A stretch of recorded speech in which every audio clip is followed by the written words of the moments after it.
There's a lot of reasons why people fail at language learning. Today, we're going to dig into 3 of the big ones that I see time and time again. First up, I do want to clarify, when I say fail, generally, this is a funny word, right? So fail isn't really fail unless you don't learn from it, right?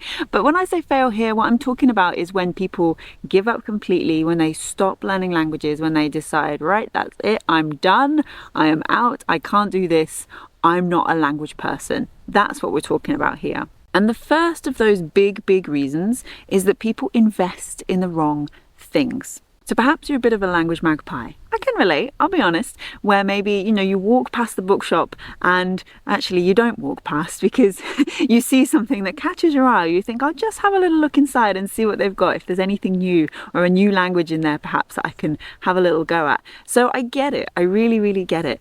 But when you are investing in the wrong things, when you are perhaps acquiring too much of language-specific resources that maybe are outdated or aren't quite right for you, for your circumstance, then you're not going to be advancing. You're going to then feel that you are the problem and you're going to end up failing and giving up on that language. You can learn a language with any resource, but you can only do that if you know how to use that resource, if you know how to learn languages.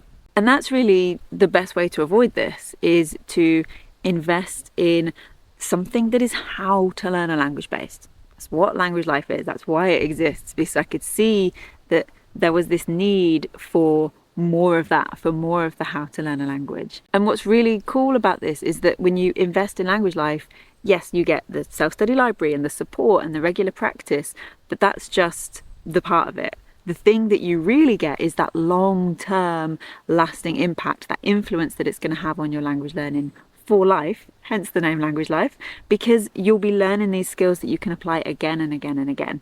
And that same principle is something that you can apply for any language related purchase. So when you're thinking do I want this? Do I need this? But also, what is the long-term impact of this? How will this actually get me closer to my goal, whether that's being fluent or moving abroad or learning to raise your kid bilingually, whatever it might be. Will this get you closer to that? And if the answer is yes, then you can clearly see, okay, this is going to be a worthy investment.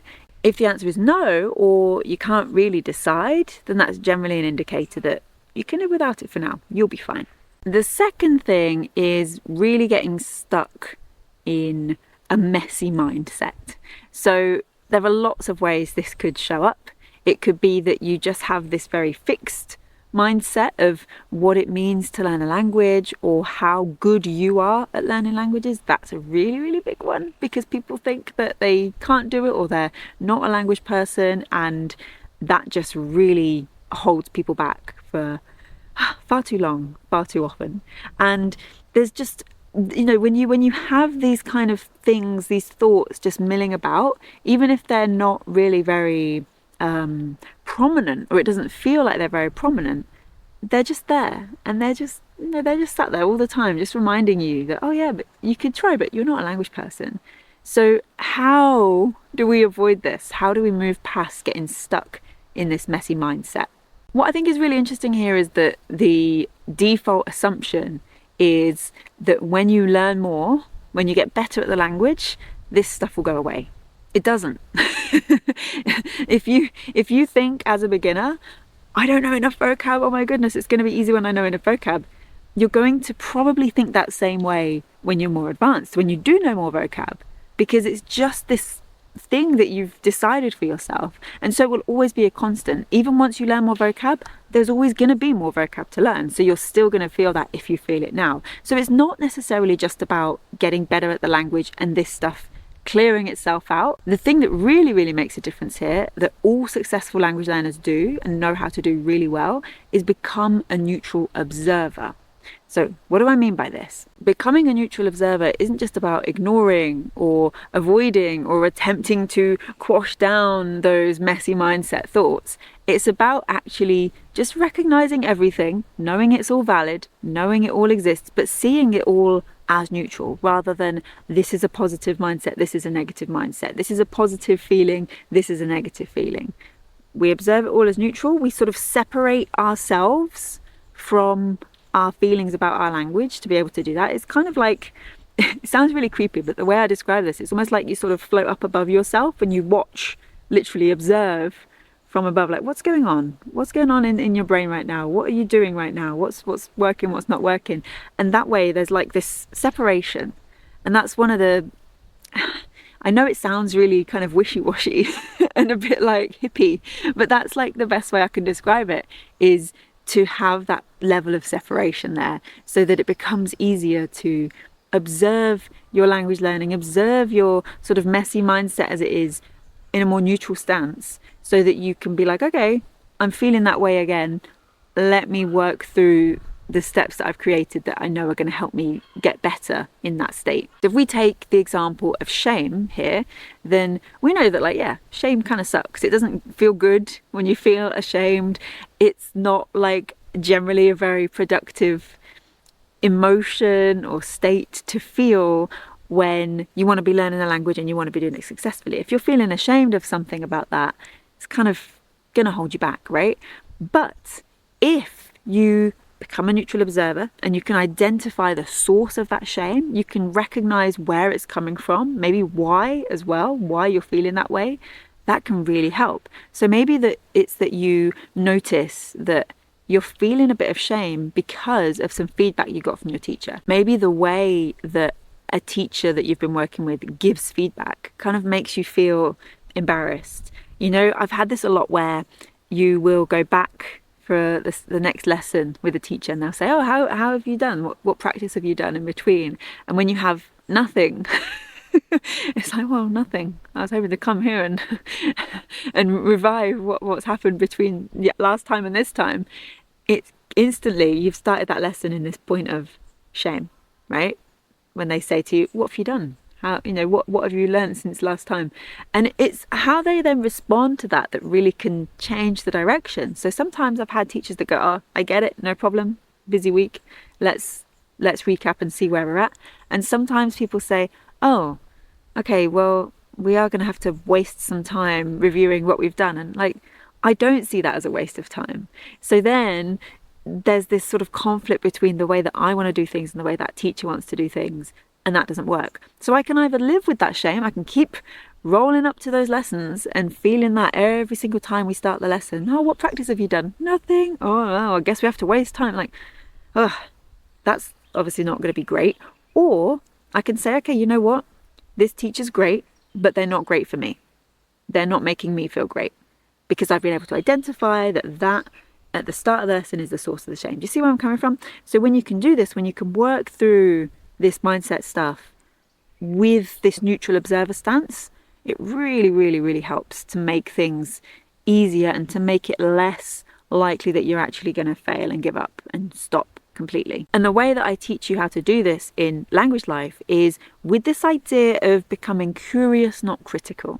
So we're just changing the way that we think about things. So we're still noticing things, like we're noticing, oh, I feel shame for not having practiced since the last lesson.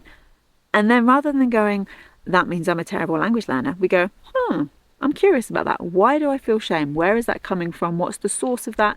You know, why do I think that's necessarily a bad thing? So you're just being curious with that line of inquiry rather than critically going, well, that's rubbish, you suck, you know? So there's a real difference in the way that you approach that. And number 3 is when language learning remains a mystery.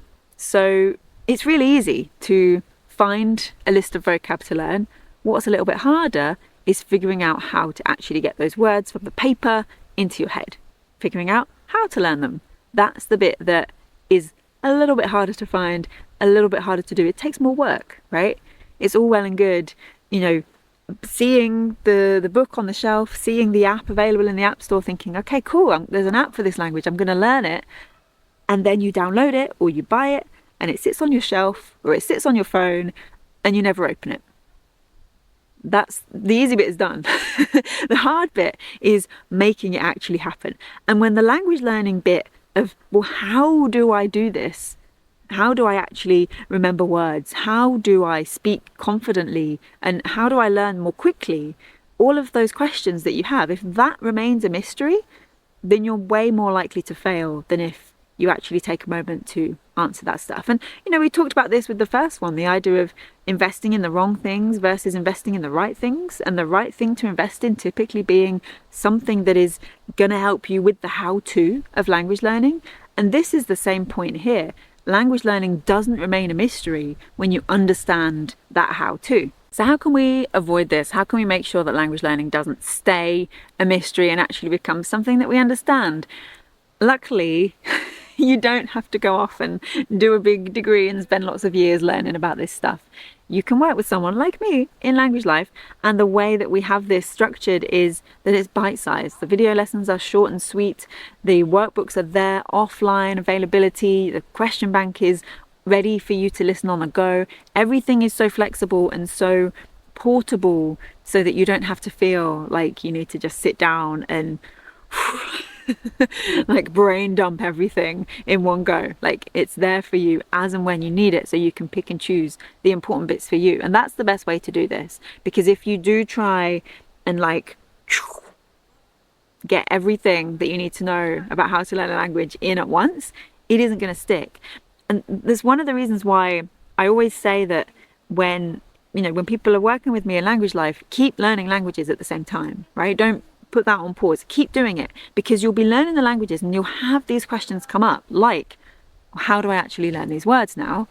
And then you can ask that in Language Life. You can check out the self-study library, the vocabulary chapter. You can find the bits that are relevant for you and figure out, okay, yeah, I've got it now. I understand how I'm actually going to learn these words. So it's such a better way to do this, to make language learning less of a mystery without needing to like kind of take it all on in one go for yourself.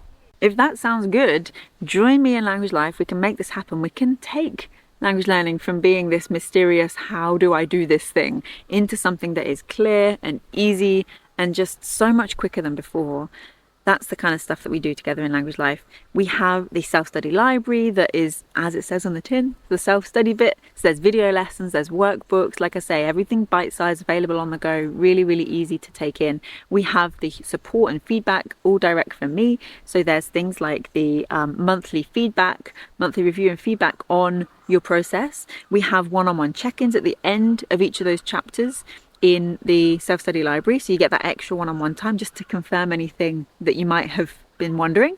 And there's the private podcast feed as well for Q&A as well, so that's there too in the support element. And then we have regular practice, because it's all well and good learning the how to learn a language, getting the answers on the things that you haven't quite got fully cleared up, but then we need a link, right? We need to connect it to your languages, and that's what the regular practice is, which is all about connecting everything that you learn in Language Life to your language learning. So we have the weekly prompts. Every single week there's 7 new prompts. There's enough to do one daily, or there's the chance to go deeper with one as well. There's further explanations and suggestions for one of those every single week. It's really everything that you need in one package, in one program, to help you learn languages better, so that you know you're investing in the right thing.